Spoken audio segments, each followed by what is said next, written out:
은행을 이끌 것인가, 뭐 이 부분에 대한 것들을 도움을 많이 받으셨다고 하시더라고요. 그래서 저희 복잡성 시대의 성장의 역설 이 책이 그 경영진 뿐만 아니라 뭐 중간 관리자분들께서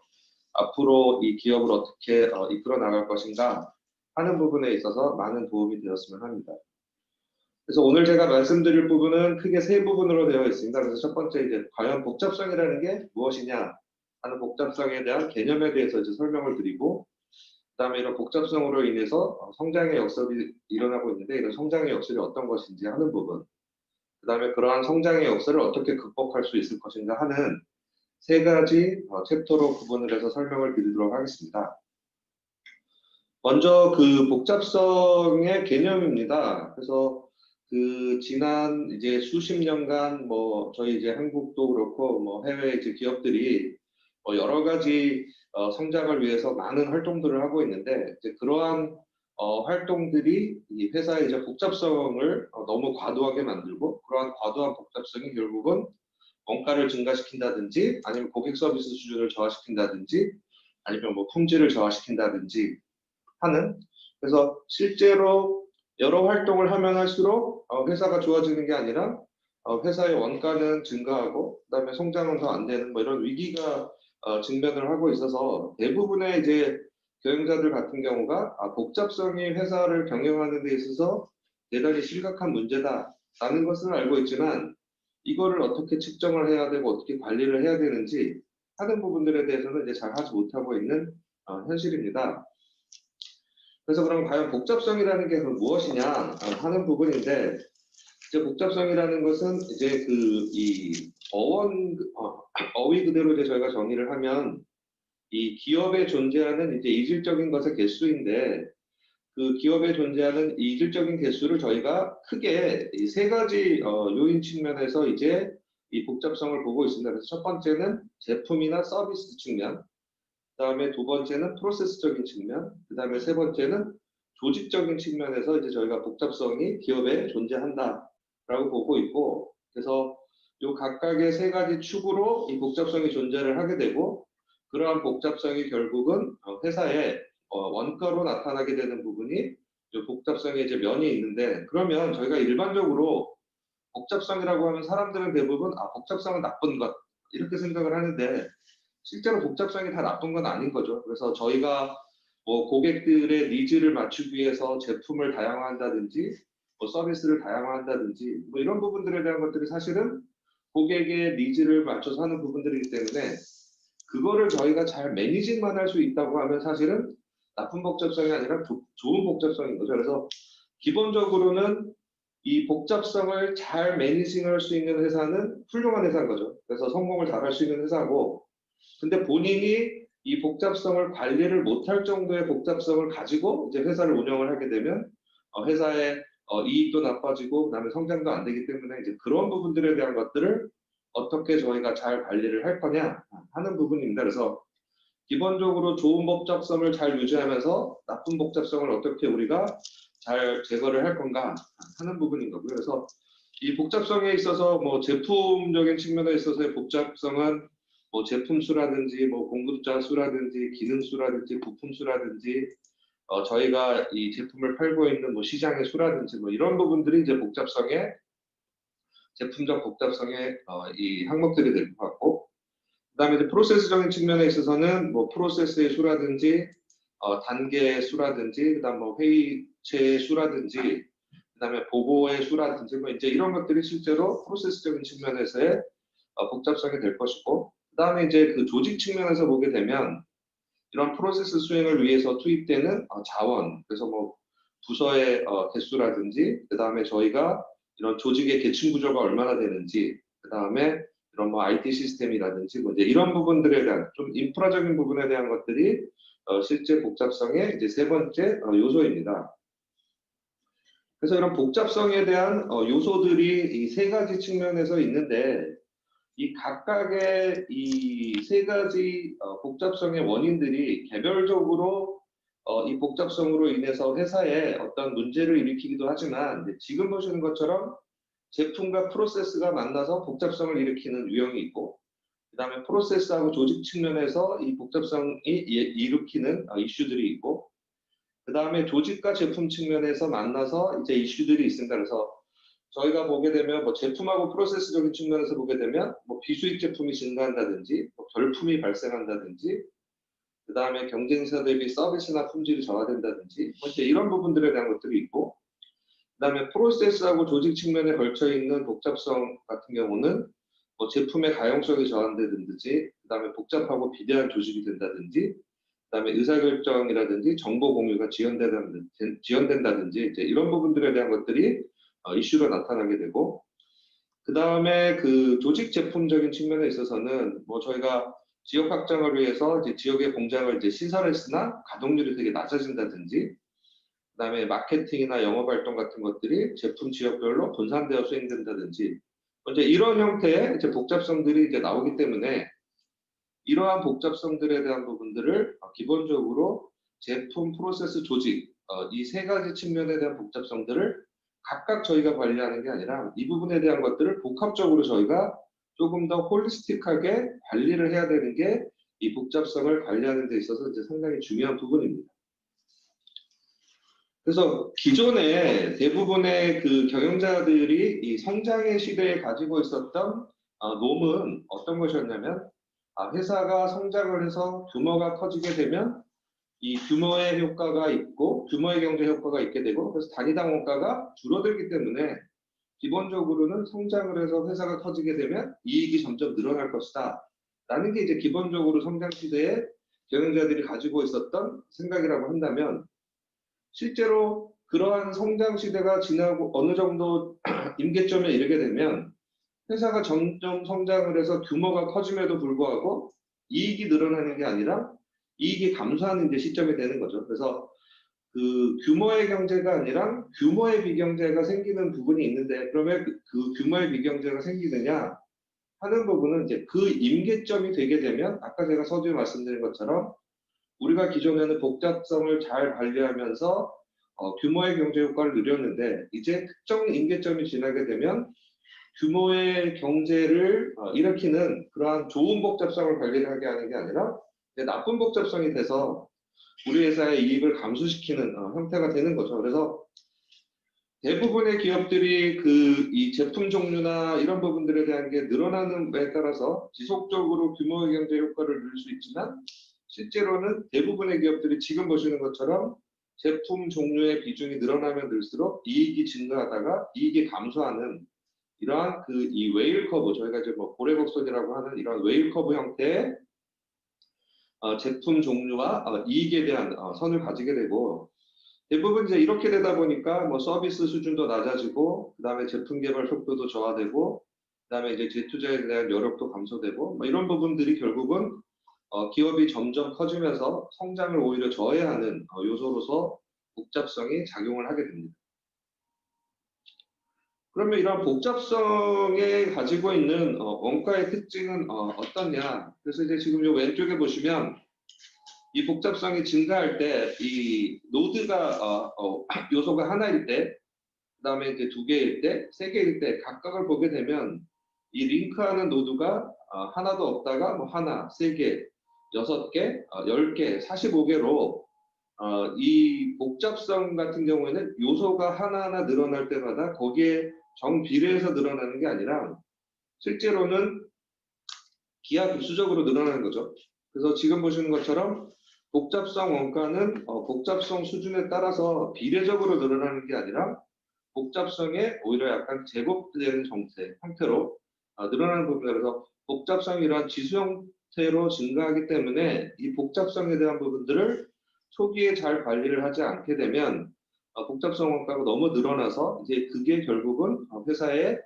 수익성을 나쁘게 하고 결국은 이제 저희가 플러스에서 이 적자로 전환하게 되는 이제 이러한 현상들을 이제 기업들이 갖게 되는 거고 그 다음에 이제 원가가 이렇게 기하급수적으로 늘어나는 부분에 대한 것들을 사실은 기업들이 이제 예측을 하기도 어려운 거죠. 그래서 대부분 원가가 하나 들어가면 어느 정도 이제 이 변동적으로 비례적으로 늘어날 거라는 게 있으면 그거를 추측을 하기가 쉬운데 원가가 이렇게 복잡성에 의한 원가는 기하급수적으로 늘어나기 때문에 실제로 그 부분에 대한 것들을 예측을 하고 관리가 상당히 어려운 그러한 특성을 가지고 있습니다. 그래서 실제 이 복잡성 원가라는 부분에 대한 것들을 그러면 왜 지금 저희가 얘기를 하고 있느냐 하는 부분들에 대한 것들을 저희가 좀 이 역사적으로 보게 되면 실제 산업화 이전에는 대부분 사람하고 동물들이 이 노동에 있어서의 그 근원이었기 때문에 일이 양하고 원가가 거의 발생이 비례하는, 그래서 실제로는 산업화 이전은 거의 변동비에 가까운 형태로 저희가 산업이 이루어졌다라고 하면, 이제 산업화가 되면서 이러한 기계의 힘을 활용해서 저희가 이제 생산을 하게 된 거죠. 그래서 기계를 활용해서 대량 생산을 하게 되고 분업 체계를 하다 보니까 실제 그때 이제 고정비라는 게 이제 중요한 부분이 되었고, 그래서 이러한 고정비를 커버할 수 있게끔 하는 규모의 경제가 돼야지만 이 고정비에 대한 단위당 원가를 줄일 수 있기 때문에 산업화 시대에는 이러한 성장을 통해서 우리가 고정비를 얼마나 단위당 원가를 줄일 거냐 하는 부분이 기업에 있어서 중요한 이 경영의 패러다임이었다고 하면, 산업화 이후에는 이 아까 제가 말씀드렸던 것처럼 이 복잡성이 증가하면서 어떤 특정 수준에 가면 이 매출 성장을 넘어서 서는 이러한 원가가 발생을 하면서 기본적으로 복잡성에 비례하여 이 원가가 좀 기하급수적으로 늘어나면서 실제로 이 복잡성 원가가 이 매출을 갉아먹는 이제 그러한 현상이 되었기 때문에 산업화 이후에는 이 복잡성을 우리가 어떻게 관리를 할 거냐 하는 부분들에 대한 것들이 상당히 중요한 그러한 시기가 되었고, 이제 그러한 시기가 사실은 이미 한 뭐 10년 전, 20년 전부터 사실은 복잡성에 대한 얘기들이 많이 나왔는데, 이제 그때는 그냥 개념적으로 이 복잡성에 대한 얘기들을 했다라고 하면 이제 이 부분에 대한 것들이 실질적으로 어떻게 저희가 경영을 하면서 관리를 해야 될 거냐 하는 부분들에 대한 것들을 좀 신경을 써야 되는 그러한 시점이 되었다라고 말씀을 드릴 수 있을 것 같습니다. 그래서 복잡성 시대에는 과거와 같은 기업의 성장이 이 규모의 경제의 효과로 인한 수익성을 담보하지 못하고, 기본적으로는 규모의 경제가 아니라 밀도의 경제가 중요한 게 이 복잡성의 시대에는 필요하다는 부분입니다. 그래서 기존의 저희가 이 성장 시대에 있어서는 이러한 모래무덤 같은 게 이제 기본적으로 이 규모의 경제에 의한 그러한 것들이라고 한다고 하면, 모래무덤은 뭐 잘 아시는 것처럼 모래를 계속 쌓으면 이 모래가 이제 점점 흘러내리겠죠. 그래서 기본적으로 성장에 있어서는 어느 정도 이 한계가, 이 모래무덤을 쌓는 데 있어서는 이제 좀 한계가 있는 부분인 거고, 반대로 이렇게 지금 저희가 이제 돌무덤을 쌓는 거는 이런 제품이라든지 서비스라든지 프로세스라든지 이런 부분들이 각각의 이 밀도가 높은 이러한 이 진정한 그 작은 기업들이 쌓여서 이제 기본적으로 이 거대 기업들보다 훨씬 수익성이 높게끔 하는 그러한 경제로 가는 부분이고, 그래서 이 밀도의 경제가 복잡성의 시대에는 훨씬 중요하다는 부분입니다. 그래서 패스트푸드 산업의 그 복잡성을 좀 비교를 해보면, 이제 그 치폴레라는 이 프랜차이즈하고 잘 아시는 이제 맥도날드를 비교해보게 되면, 맥도날드는 뭐 잘 아시는 것처럼 이 100개 이상의 국가에서 이제 매장을 운영을 하는데 국가별로 메뉴나 이런 부분들에 대한 것들이 다르고, 그 다음에 이 시간별로도 메뉴가 다르고, 그 다음에 신메뉴를 자주자주 하여간에 론칭을 해서 운영을 하고 있는데, 그런 맥도날드 대비해서 치폴레 같은 경우에는 단순한 메뉴, 그 다음에 소수의 식자재만을 사용을 하고 메뉴 변경이 거의 없는 편이고, 미국 내에서만 거의 이 모든 이 매장을 운영을 하다 보니까 실제로 그 치폴레 같은 경우에는 영업이익이 2006년에서 16년까지 한 10년 동안 한 32.2%가 증가하는 그러한 밀도의 성장을 달성을 할 수가 있었습니다. 그래서 그 규모적인 측면에 있어서는 당연히 맥도날드가 훨씬 큰 규모였지만 이 이익 측면에 있어서 보게 되면 이러한 복잡성을 잘 관리한 치폴레가 훨씬 더 높은 이익적인 성장을 했다라는 부분이고, 그래서 기본적으로 과거와 같이 단순 규모의 성장보다는 이익에 기반한 질적 성장을 잘하는 부분에 대한 것들이 중요하고, 그래서 그런 부분들이 복잡성 시대에서 밀도의 경제로 저희가 가져가야 되는 부분이다라고 말씀을 드리겠습니다.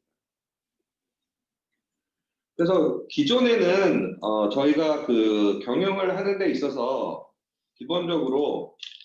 수익성은 매출에 따라서 좋아질 것이다라는 이러한 규모의 경제에 대한 부분들을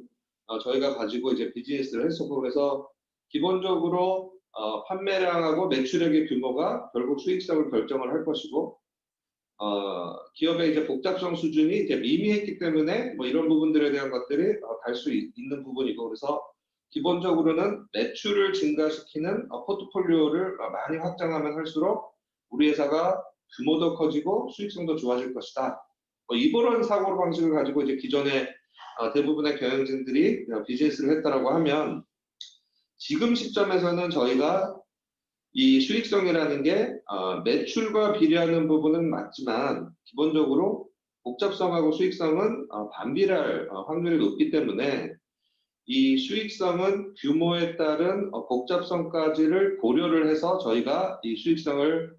관리를 해야 되고, 그래서 기본적으로 제품이라든지 서비스의 다양성으로 인해서 복잡성이 점차 증가하기 때문에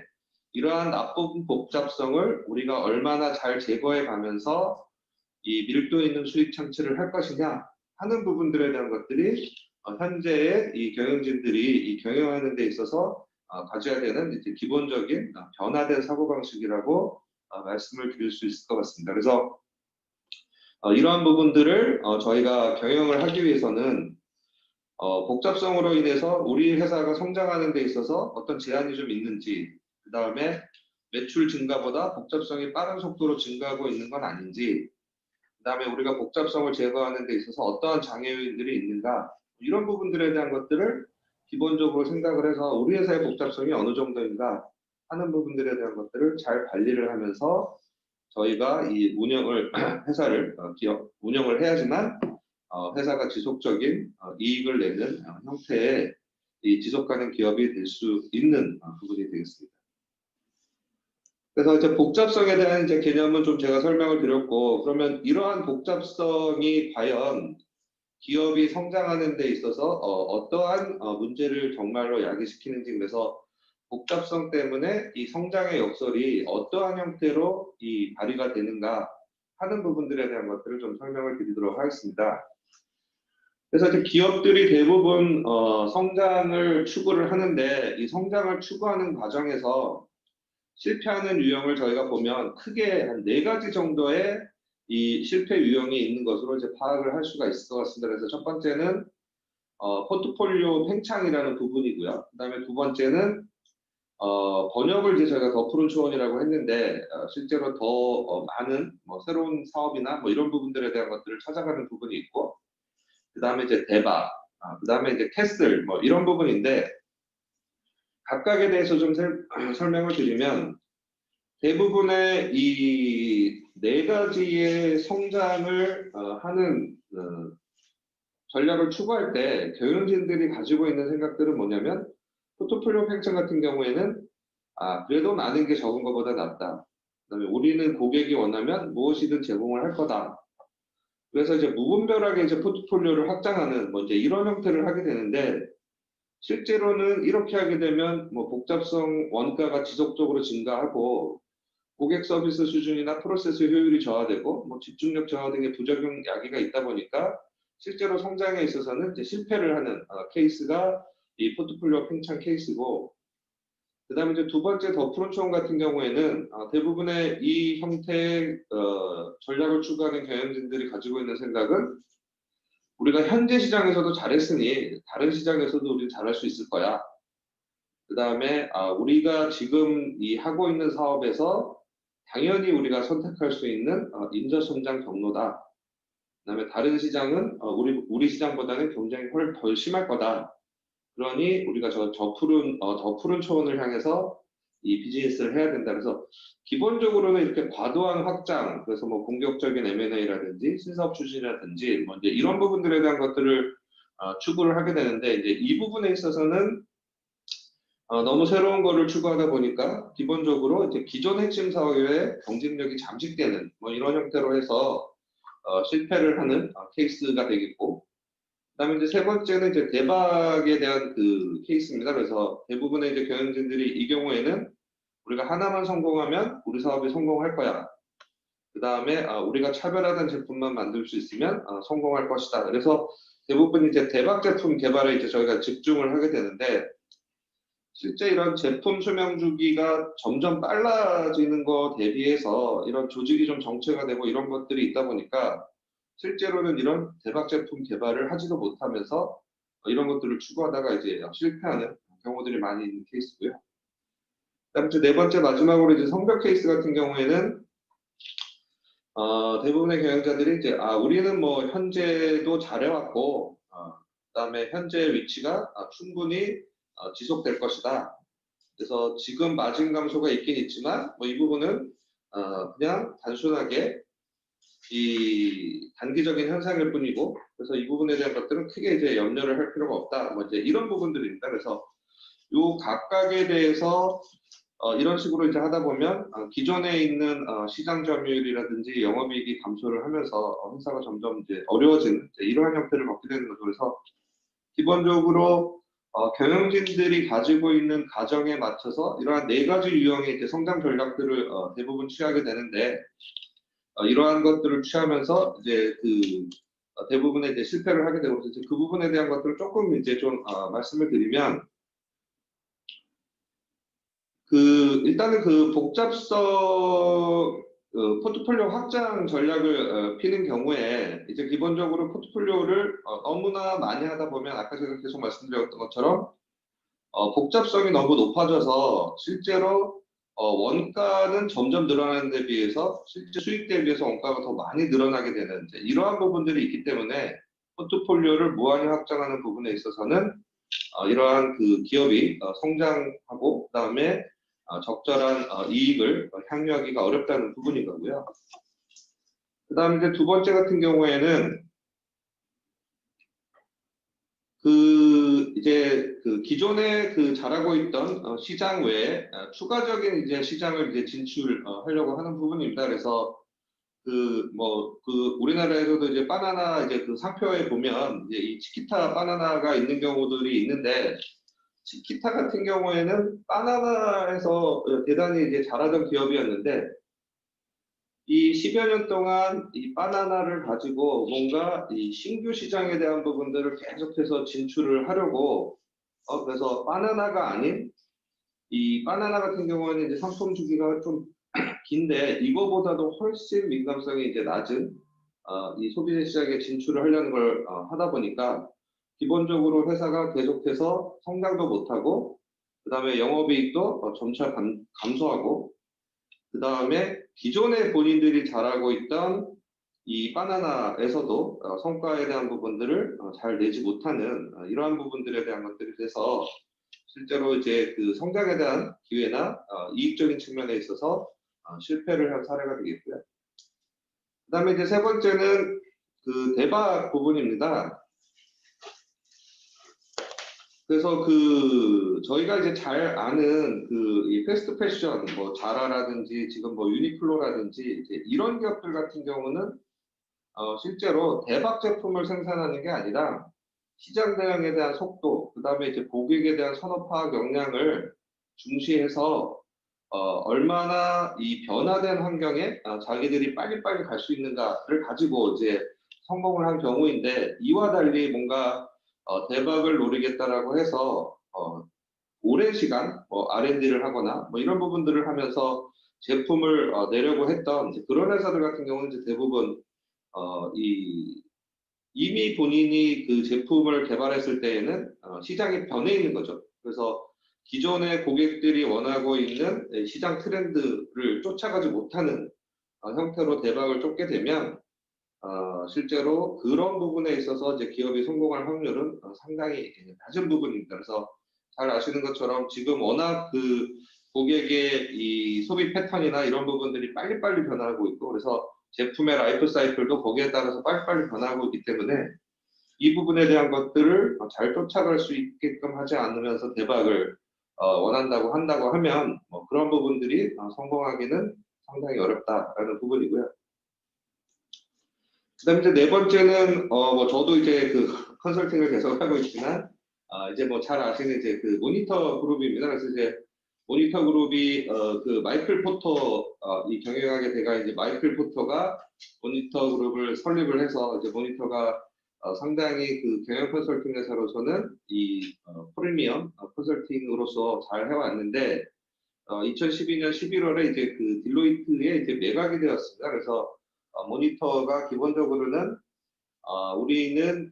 뭐 컨설팅에 있어서 우리가 마이클 포터가 세운 회사이고 우리는 컨설팅에 있어서 원류다라고 하면서 이제 기본적으로 이 고객이 변화하는 거에 쫓아가지 않으면서 기존 컨설팅 서비스를 계속해서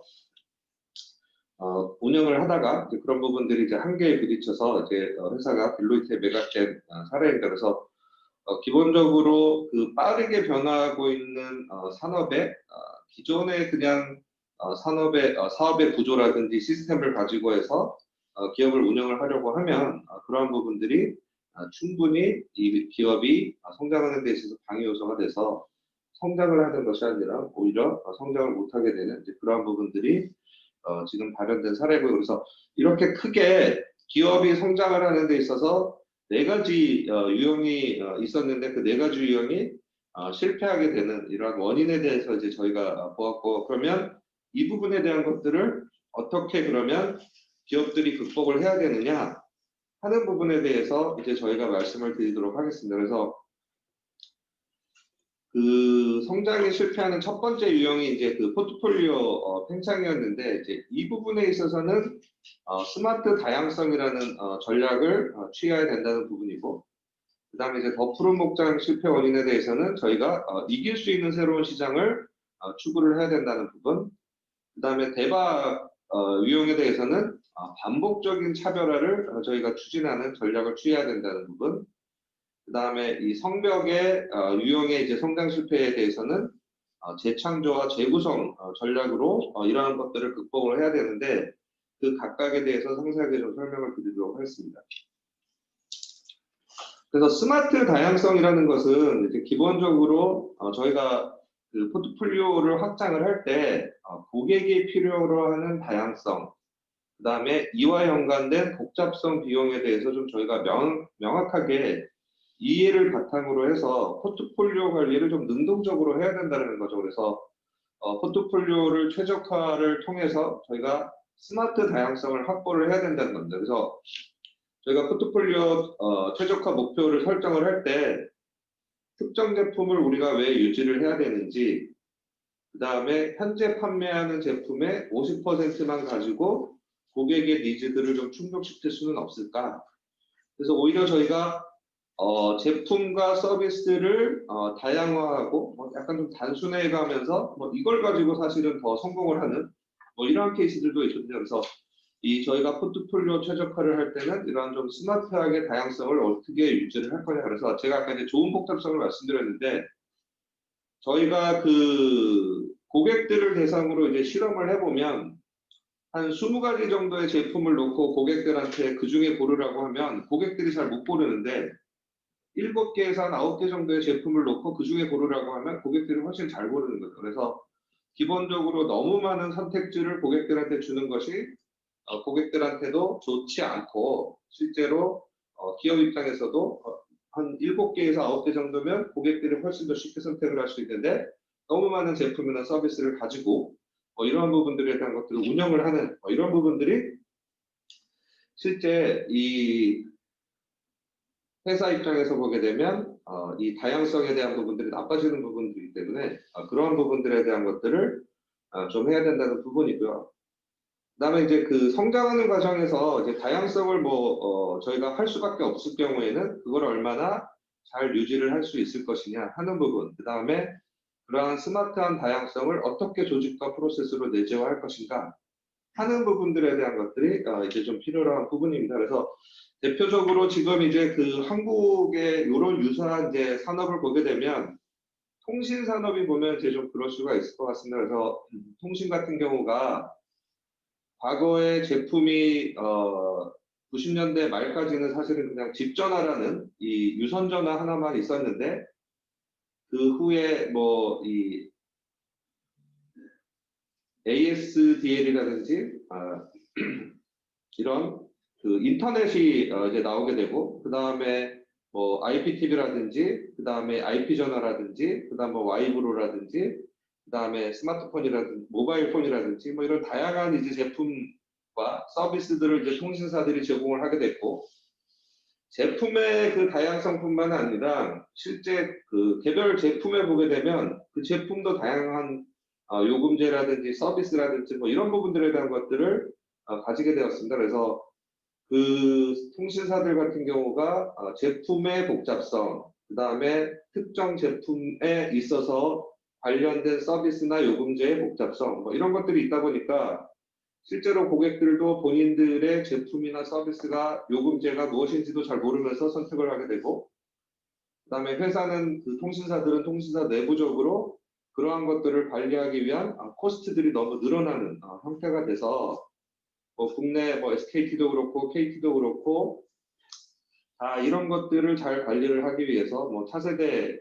이 시스템이라든지 프로세스라든지 이제 이런 부분들에 대한 것들을 그 2010년 초반, 그다음 뭐 2010년 중반 때까지 이제 진행을 했는데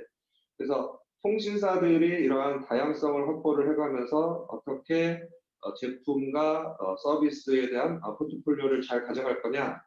하는 측면에 대한 것들을 추구한 부분이 뭐 이런 부분들에 대한 대표적으로 좀 국내 사례라고 말씀드릴 수 있을 것 같고요.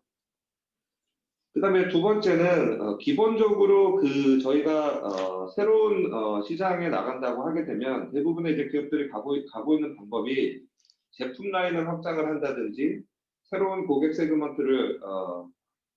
진출을 한다든지 아니면 새로운 채널을 가지고 한다든지 아니면 시장 지역을 확장을 한다든지 아니면 새로운 카테고리나 신사업을 진출하는 이제 이러한 형태로 그 저희가 새로운 시장에 나가게 되는데 이때마다 다 각각 보면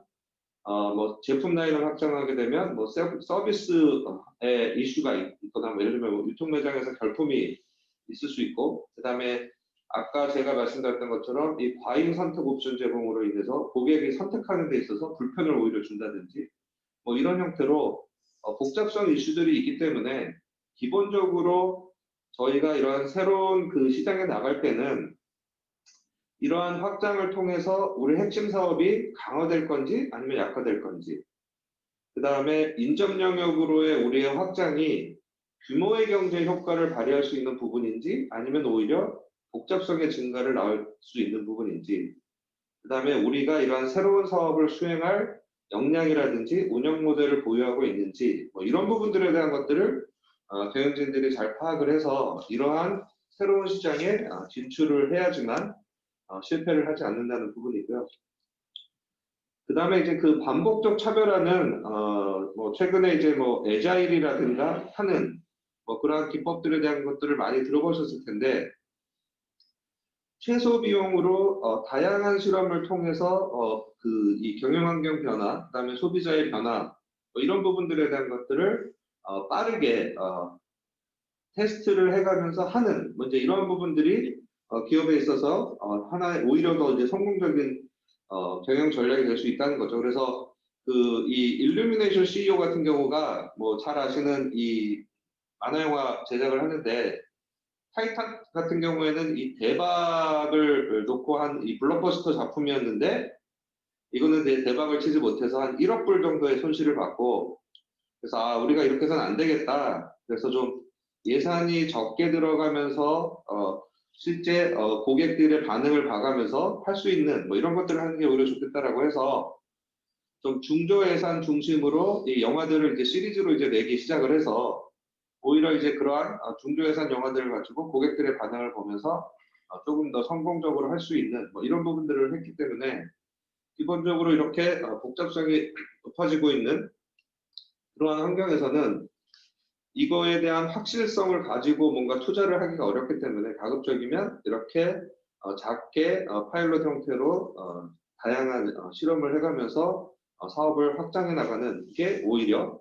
조금 더 성공을 할 수 있는 그러한 전략이 된다는 부분이고요. 그 다음에 네 번째는 대부분의 그 잘하고 있는 회사들 같은 경우를 보게 되면 기존에 잘하고 있는 그 이 사업의 제품 포트폴리오라든지 프로세스라든지 조직 구조라든지 자산이라든지 이 부분을 대단히 견고하게 가지고 있습니다. 그래서 우리가 이거 기존에 이것들을 되게 잘하고 있었기 때문에 이 부분에 대한 것들을 계속해서 가지고 가려고 하고 그러다 보니까 이제 거기서 뭔가가 더 추가가 될 때 복잡성이 높아지게 되는데 이러한 것들 때문에 실제로 변화가 잘 되지 않는 거죠. 그래서 기본적으로 이러한 조직의 변화를 저희가 주기 위해서는 이러한 제품과 조직과 자산과 프로세스, 기존에 잘하고 있는 부분에 있어서의 연결고리를 어느 정도 끊어서 그 중에 일부가 신성장을 할 수 있는 추진 자원이 될 수 있게끔 하는 부분에 대한 것들을 좀 해줘야 된다는 겁니다. 그래서 기본적으로 잘하고 있는 사업에 있어서 이 사업의 이 재창조를 방해하는 고착화된 편견이 이 가치주는 뭐 성장주를 배척한다는 거죠. 그래서 기존에 잘하고 있는 가치주들이 대부분 이제 성장주를 배척하는 거고, 그 다음에 이제 측정 가능한 것이 측정 불가능한 것을 누른다.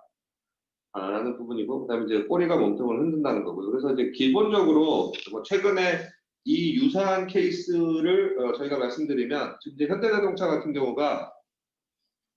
잘 아시는 것처럼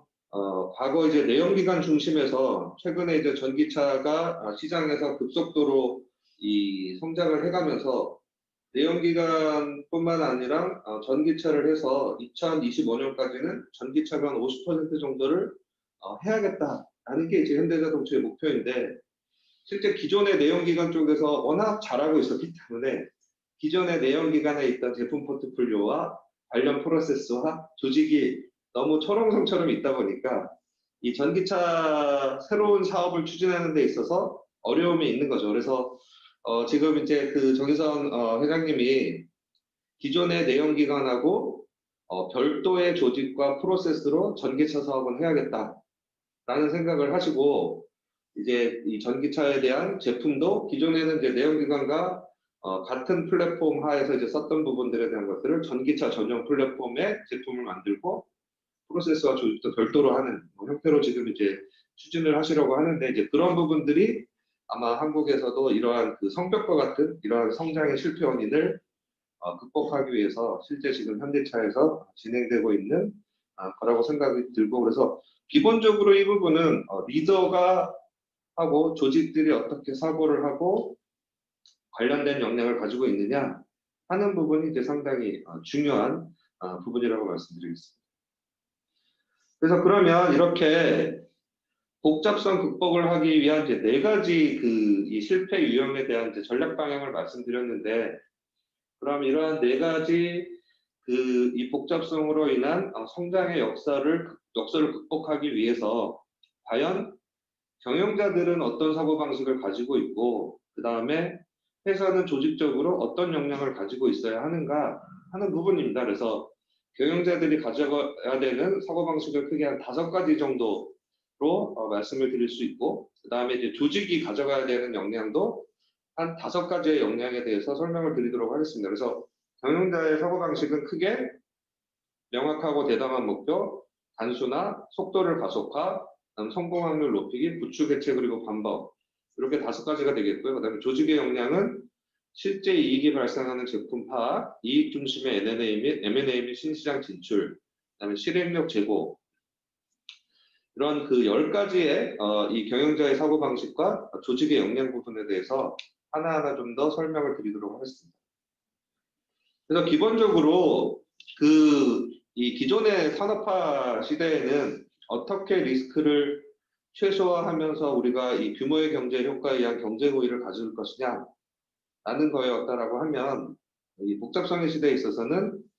이 대담한 기업가 정신을 발휘하여서 새로운 것에 도전하는 게 이제 필요하고 그래서 리더들이 기본적으로 가져야 되는 3가지 생각이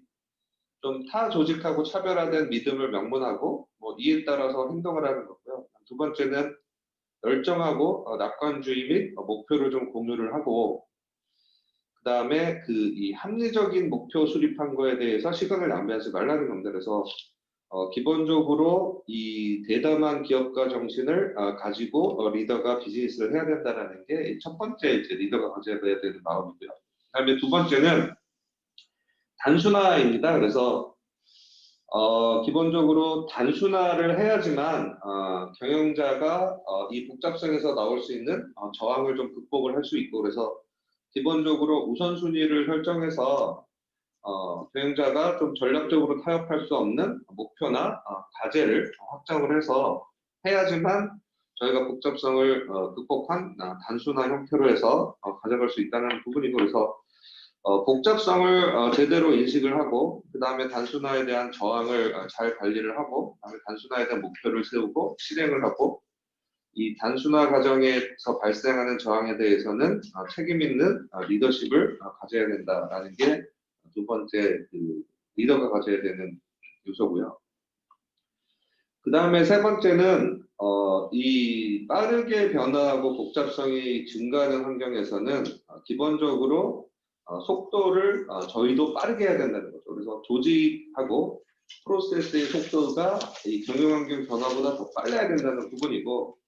그래서 이렇게 이 빠른 그 조직과 프로세스를 가져가기 위해서는 기본적으로 팀이 신속해지길 원하면 작은 팀을 유지하라는 거고요. 그래서 이 소규모 팀으로 구성을 해서 이 의사소통도 빠르게 할 수 있게끔 하고, 그 다음에 개인의 기여도가 높게끔 하는 부분이죠. 그 다음에 가급적이면 멀티태스킹은 좀 적을수록 좋다라는 부분이고요.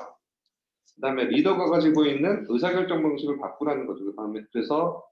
투명성이라든지, 그 다음에 정보의 자율적 공유라든지, 뭐 이런 부분들, 그 다음에 빠른 결정을 내릴 수 있도록 권한을 분산하는, 이러한 부분들에 대한 것들을 통해서 회사가 일하는 이 프로세스와 그 다음에 조직이 속도를 가속화하는 부분에 대한 것들을 해야 되는 부분이고, 그 다음에 이제 또 하나는 이 성공 확률을 높이는 부분입니다. 그래서 그 복잡성 시대에 있어서는 뭐 전략 기획을 하는 데 있어서 우리가 모든 거를 다 예측하고 예견해서 계획을 하는 게 아니라 실험을 통해서 성공 가능성을 최적화하는 형태의 플래닝을 해야 된다는 거죠. 그래서 우리가 그 성장을 하기 위해서 가져야 되는 부분은 성장 원천을 찾기 위해서 더 넓은 이 그물을 던져서 성장에 대한 이 아이디어 풀이나 뭐 이런 부분들에 대한 것들을 이제 가져야 되는 부분이고요. 그래서 특히 저희가 보게 되면 뭐 단순하게 우리가 내부적으로만 하는 게 아니라 필요한 경우에는 뭐 외부와의 파트너십을 통해서라도 이런 성장 원천을 찾기 위한 이 아이디어를 좀 가져야 된다는 부분이고, 그 다음에 새로운 비즈니스 모델을 개발하라는 거죠. 그래서 뭐 요즘에 워낙 그 BM에 대한 중요성이 이제 커지고 있는데, 대표적인 게 이제 애플 같은 경우죠. 그래서 애플이라든지 뭐 우버라든지 에어비앤비라든지 이런 뭐 공유경제 내지는 온디맨드 이런 형태의 비즈니스 모델 뭐 이런 부분들에 대한 것들을 새롭게 개발을 하고, 그 다음에 그것들 중에 어떤 것들이 잘 될 거냐라는 부분에 대한 것들을 찾기 위해서는 이제 실험을 하는 거죠. 그래서 기본적으로 구글 같은 경우는 1년에 한 3,000번에서 5,000번 정도의 이제 서비스에 대한 이제 실험을 통해서 이 서비스가 잘 될 것인가 안 될 것인가 하는 부분들에 대한 것들을 테스트하는 형태로 합니다. 그래서 지금 저희가 쓰고 있는 구글의 서비스들이 대부분 보게 되면 구글이 내부적으로 이 사용을 위해서 개발해서 좀 테스트를 해보다가 그게 잘 될 것 같으면 그걸 이렇게 시장에 내는 거죠. 그래서 그 부분에 대한 것도 개인들한테 냈다가 그 부분에 대한 것들을 기업으로 확대한다든지 하는 형태로 해서 구글은 기본적으로 실험을 통해서 테스트를 한 걸 가지고 계속해서 확장하는 형태로 해서 비즈니스를 상당히 잘하고 있고, 그래서 이러한 성공 확률을 높일 수 있는 형태로 기업가들이 의사결정을 하는 게 상당히 중요하다는 부분이고요.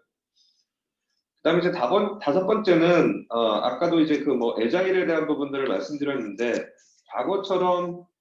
이 경영 환경이 안정적이거나 이런 부분들이 아니기 때문에 실제로 지금 우리가 가지고 있는 비교 우위나 이런 것들이 지속적으로 갈 수 없고 일시적이기 때문에 기본적으로 창조적 파괴를 순환적으로 계속해서 해야 된다는 것. 그래서 기존에 있는 부분들에 대한 것들을 새롭게 해체해서 또 새로운 걸 구축을 하고, 이 부분에 대한 것들을 지속적으로 저희가 계속해서 하면서 새로운 신사업을 개발을 하고 그 부분에 대한 것들을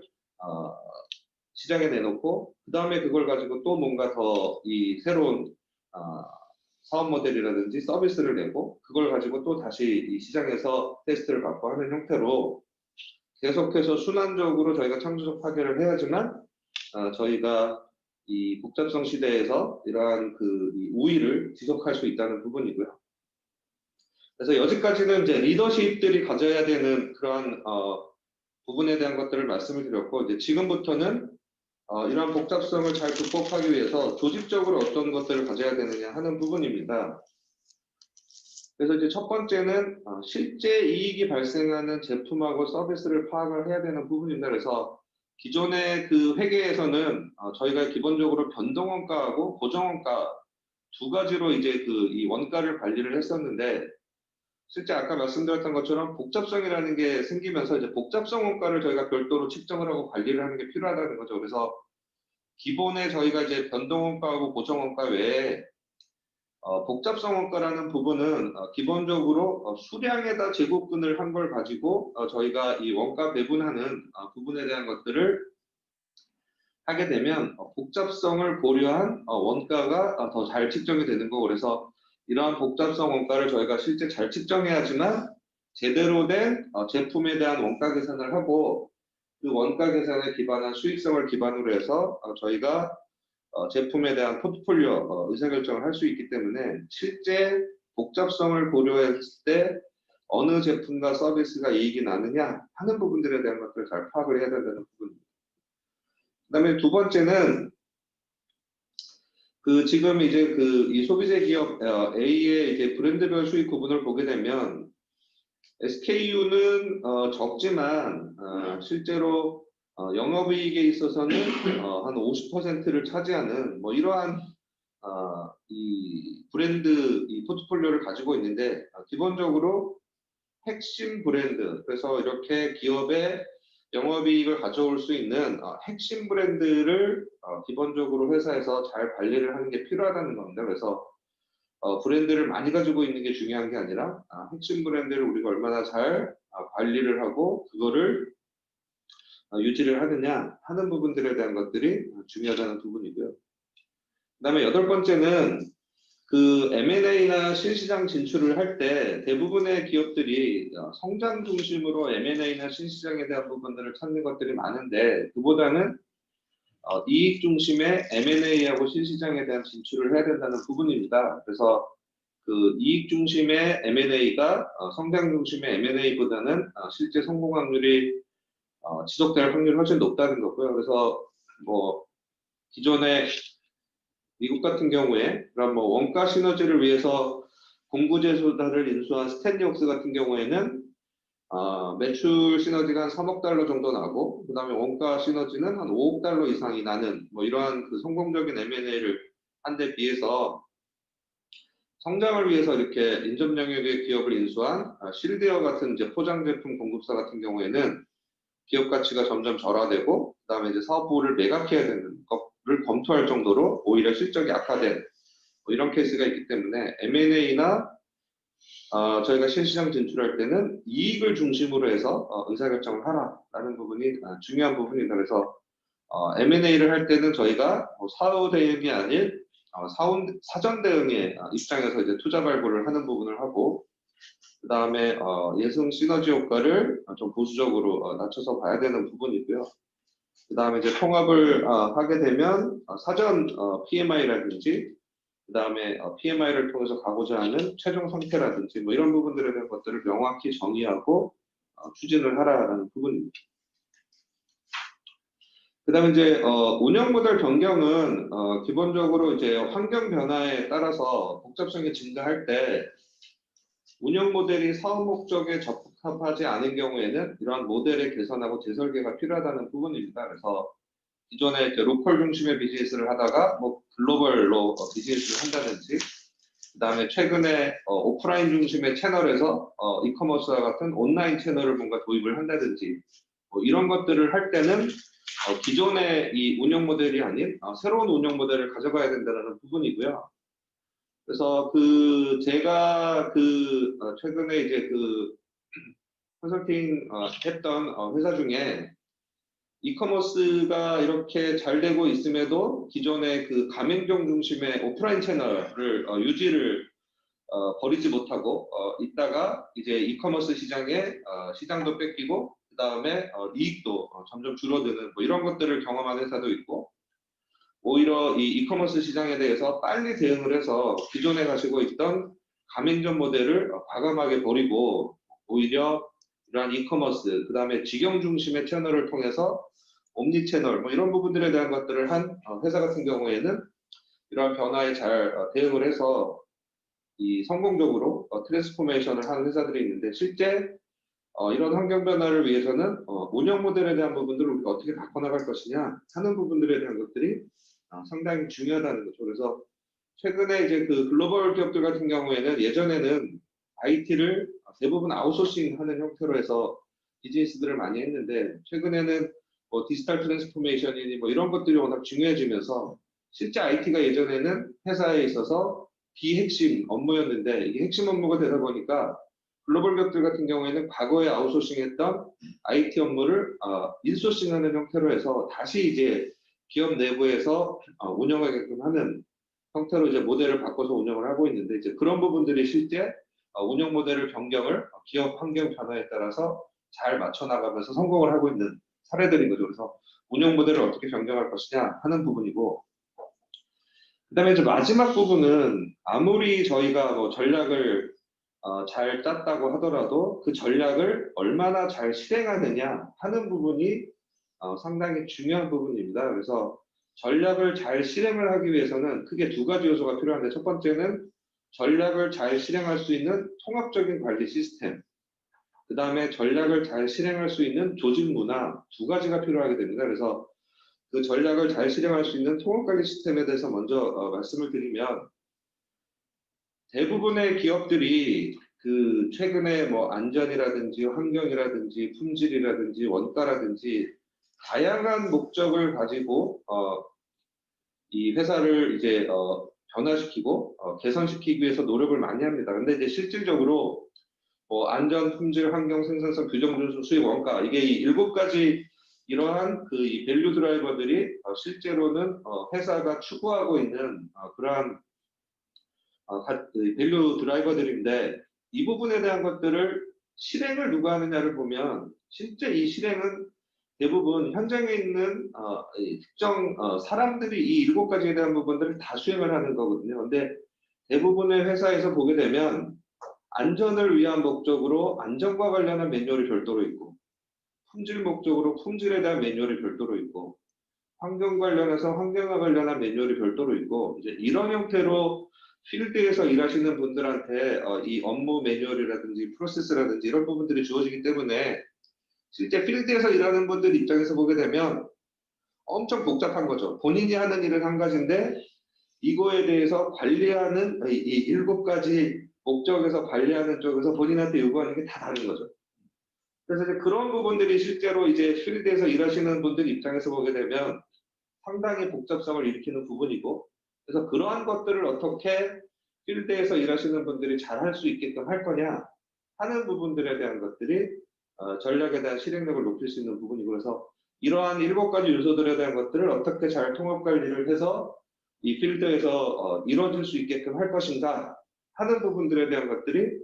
상당히 중요하고, 그래서 그런 부분들을 하기 위해서 리더십이라든지 직원이 가져야 될 책임이라든지 위험 식별이라든지 뭐 지식 공유라든지 변화 관리라든지 지속적인 개선이라든지 이런 부분들에 대한 것들을 어떻게 통합적으로 관리를 할 것이냐 하는 부분에 대한 것들이 상당히 중요하고서, 그런 것들을 잘하는 기업이 성공을 할 수 있다는 부분이죠. 그 다음에 그러한 통합적인 관리 시스템이 있어도 그거를 실행할 수 있는 조직 문화가 없게 되면 실행이 안 되기 때문에 그러한 것들을 실행할 수 있는 조직 문화가 있어야 된다는 부분이죠. 그래서 최근에 저희가 뭐 중대재해법 관련해서 뭐 국내에 이제 이슈가 많이 있는데, 실제로 안전과 관련해서도 보게 되면 미 해군의 핵전단이 거의 60척 이상의 이 항공모함하고 그 다음에 핵잠수함을 운영을 하고 있는데, 지난 60년 동안 큰 재해 사고가 한 번도 없었습니다. 그래서 기본적으로 그러한 미 해군이 어떻게 60여 년이 넘는 시간 동안 이러한 그 재해가 없이 운영을 할 수 있느냐 하는 부분들에 대한 것들을 좀 파악을 해서 이제 그런 것들을 가지고 이 고신뢰 조직이라는 뭐 이런 부분들에 대한 것들이 있는데, 그래서 이제 그러한 고신뢰 조직에서 가지고 있는 실행의 문화는 크게 이제 5가지 특징이 있더라는 거죠. 첫 번째는 종업원 직원분들이 옳은 행동을 수행을 해야 된다는 거고요. 그다음에 두 번째는 업무에 대해서 이해를 잘해서 지식 수준을 가지고 있어야 되고, 그다음에 이제 의문점을 갖는 태도라는 거죠. 그래서 뭔가 본인이 의문점을 갖는 것들이 있을 때는 그거에 대해서 확실하게 뭐 상급자라고 하더라도 그 부분에 대한 것들을 물어보고 그거에 대한 것들을 해결할 수 있게끔 하는 그러한 것들이 필요로 하고, 그 다음에 이제 공인된 절차를 준수할 수 있는 포멀리티가 필요로 하고, 그 다음에 어떤 그 사람이나 역할이나 뭐 이런 것들이 비었을 때 그것들을 백업할 수 있게끔 하는 이런 부분들에 대한 것들이 기본적으로 그 이 미 해군 같은 경우에는 문화로 있었기 때문에 이러한 실행이 잘 됐고, 그래서 각 기업들에 있어서도 전략 실행을 위한 어떤 문화들을 가져갈 것인가 하는 부분들에 대한 것들을 잘 정리하고 조직원들이 공감을 가질 수 있게끔 하는 뭐 이런 것들이 상당히 필요한 부분이라고 생각이 듭니다. 그래서 이렇게 크게 이제 조직 역량으로 가져야 될 5가지 역량에 대해서도 설명을 드렸습니다. 그래서 제가 그 복잡성의 개념이 무엇인지, 그 다음에 복잡성 하에서 성장을 하려고 하는 기업들이 어떠한 그 문제를 가지고 있는지 이렇게 4가지 유형을 말씀드렸고, 그 4가지 유형을 어떻게 극복을 할 것인가 하는 부분하고, 그러한 그 극복을 하기 위해서 리더가 가져야 될 5가지하고, 그다음에 조직이 가져야 될 5가지 역량에 대해서 설명을 드렸고, 제가 그 발표드렸던 내용에 대해서 질문이 있으시면 제가 답변을 드리도록 하겠습니다. 네, 오늘 저 유익한 주제로 발표해 주신 우리 키투웨이 권현상 대표님께 감사드립니다. 저 시간을 좀 절약하는 관계로 하여튼 저기 채팅창으로 질문을 받았는데요. 혹시 권 대표님도 채팅창 보실 수 있으면 채팅창 열어주시면 도움이 될 것 같고요. 맨 위에 그 이병헌 교수님이 인크리싱 리턴을 향유하는 디지털 테크 기업들에도 이 분석 툴이 적용될까요? 복잡성을 디지털 기술로 해결하는 기업들의 경우 복잡성 자체가 큰 문제가 되지 않을 듯 한데요. 이런 질문을 하셨습니다. 그래서 좀 요 질문에 대해서 권 대표님이 어떤 답변을 해주실 수 있을까? 예, 답변 부탁드립니다. 그러니까 지금 이제 디지털 테크 기업들 같은 경우에도 실제로 기업들이 좀 규모가 커지면서 이 약간 사일로 현상들이 보이고 있고요. 그래서 이제 사일로가 되다 보니까 실제로 뭐가 문제가 되냐면, 고객 입장에서 서비스에 대한 이제 이 약간 고객 입장에서 보면 쉽고 통합적으로 뭔가 서비스를 이용하고 싶은 니즈들이 생기는데, 이제 그런 부분들에 대한 것들이 잘 되지 않는 이제 그런 유형들이 좀 있거든요. 그래서 그러한 부분들에 대해서는 그러한 디지털 테크 기업들이라고 하더라도 본인들이 지금 내고 있는 서비스하고 관련 프로세스하고 그런 조직들에 대한 부분들은 여전히 규모가 조금 커지면서 보여지는 부분이 있고, 그래서 그런 부분들에 대해서는 디지털 테크 기업도 그런 것들은 충분히 극복을 해야 되는 과제라고 생각이 듭니다. 네, 감사합니다. 우선은 저기 두 질문이 또 추가로 있는데요. 그 질문을 다 답변하고 또 시간이 더 좀 여유가 된다 그러면 또 추가적인 질문이나 를 받도록 하겠습니다. 두 번째 질문은 박대순 대표님의 질문인데요. 카카오나 텐센트가 새로운 서비스로 확장, 즉 매우 복잡해지면서 성장하고 있는 것은 어떻게 해석해야 할까요? 그게 첫 번째 질문이고요. 두 번째 박대순 대표님의 질문은 플랫폼 기업의 핵심인 네트워크 가치는 사용자의 제곱에 비례한다는 메칼프의 법칙과는 어떻게 조화를 이룰 수 있을까요? 그리고 세 번째 질문은 복잡성은 피해야 할 것이 아니라 잘 관리해야 할 것은 아닌지요. 이렇게 3가지 질문을 해주셨습니다. 예, 그래서 그 질문 내용에 답변을 드리면 아까 이제 제가 구글 관련해서 이제 말씀을 드렸는데 카카오나 텐센트 같은 경우도 새로운 서비스를 계속해서 내면서 그 서비스를 가지고 테스트를 하면서 그게 성공한 서비스에 대한 것들은 계속해서 늘려나가고 성공하지 못하는 서비스들에 대한 것들은 이 죽이는 형태로 해가면서 이제 이 성장을 하고 있거든요. 그래서 그런 형태로 지속적으로 본인들의 서비스를 좀 애자일하게 하는 뭐 이런 형태로 하면서 극복을 잘 하고 있는 회사들이기 때문에 이 회사들은 이제 복잡성을 스스로 이제 없애가면서 그렇게 하고 있다라는 부분이 있고요. 그 다음에 그 메칼프의 법칙은 실제로 이제 네트워크의 가치가 이 사용자의 제곱에 비례한다는 부분인 거는 분명히 맞고요. 그래서 사용자의 제곱에 비례하는데 그러면 거기에 이 따르는 이 원가에 대한 부분을 이제 저희가 어떻게 할 거냐라는 부분인 거죠. 그래서 사용자가 그렇게 늘어나고 거기에 맞춰서 저희가 원가가 그보다 제곱보다 더 늘어난다라고 하면 사용자가 아무리 늘어나더라도 회사 입장에서는 이 이익을 내기 어려운 부분이기 때문에 기본적으로 복잡성에 대한 부분들을 고려를 해가면서 사용자를 늘리고 거기에 맞는 서비스들을 잘 해야지만 성장을 할 수 있다라는 부분이고, 그다음에 이제 세 번째 질문하신 거는 제가 앞에서도 설명을 드렸지만 복잡성은 좋은 복잡성하고 나쁜 복잡성이 있기 때문에 저희가 이제 나쁜 복잡성은 제거를 해야 되는 거고, 그 다음에 사실은 제일 좋은 회사는 맥시멈으로 복잡성을 좋은 복잡성으로 잘 관리할 수 있는 회사가 정말 역량이 있는 회사인 거죠. 그래서 어떻게 회사가 이 좋은 복잡성으로 복잡성을 계속해서 유지를 할 거냐 하는 부분이 중요한 거고, 이제 그게 관리 임계점을 넘어서 이 좋은 복잡성이 아니라 나쁜 복잡성이 됐을 때는 그거를 빨리 나쁜 복잡성으로 파악을 하고 그거를 어떻게 줄일 거냐 하는 부분들에 대한 것들을 고민을 해야 된다는 부분입니다. 네, 고맙습니다. 세 번째는 질문이라기보다 이제 코멘트 같은데 제가 읽어드리겠습니다. 그래서 홍덕표 박사님께서 해주신 건데요. 오늘 좋은 주제로 유익한 말씀을 해주셔서 감사드립니다. 복잡성이 양명성이 있는 것 같습니다. 디지털 전환이 잘 이루어지는 기업의 경우에는 복잡성이 오히려 경쟁 우위의 원천이 되고, 그렇지 않은 기업들은 경쟁력을 갉아먹는 요인으로 작용할 수 있는 것 같은데요. 이렇게. 그래서 이거는 제가 이제 좀 전에 드렸던 그 질문에 대한 답변하고 똑같을 것 같습니다. 그래서 얼마나 이 좋은 복잡성을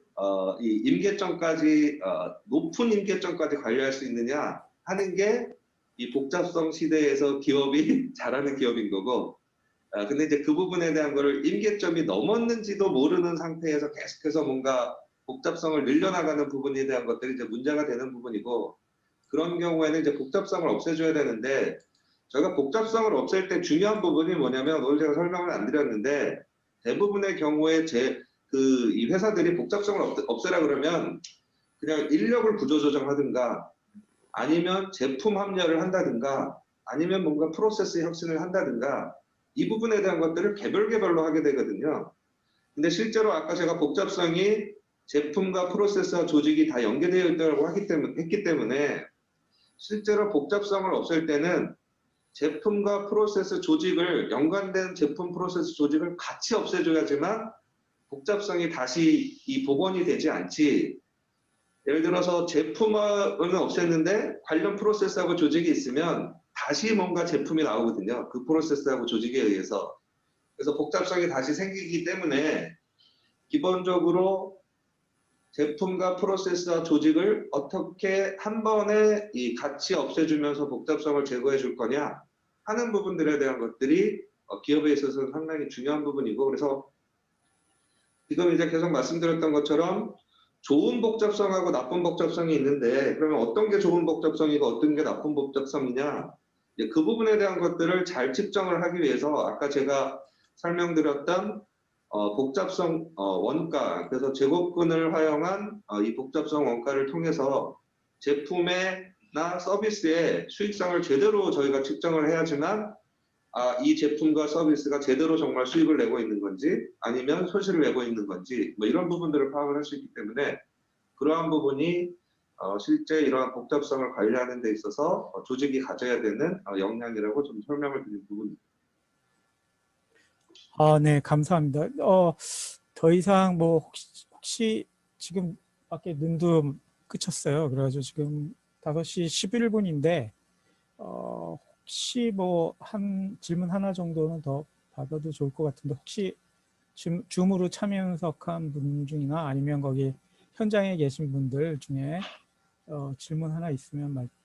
좀 듣고요. 없으시면은 지금 없으신 것 같거든요. 그러면 이것으로 그 제2의 산학 포럼을 마치도록 하겠습니다. 그래서 이번 포럼을 주최해 주신 키투웨이랑 한국공인노무사에 감사드리고요. 그다음에 후원해 주신 교육부에도 감사를 드립니다. 그리고 특별히 오늘 그 1시간 가량 우리 아주 유익한 주제로 발표해 주신 키투웨이 권영상 대표님께 감사드립니다.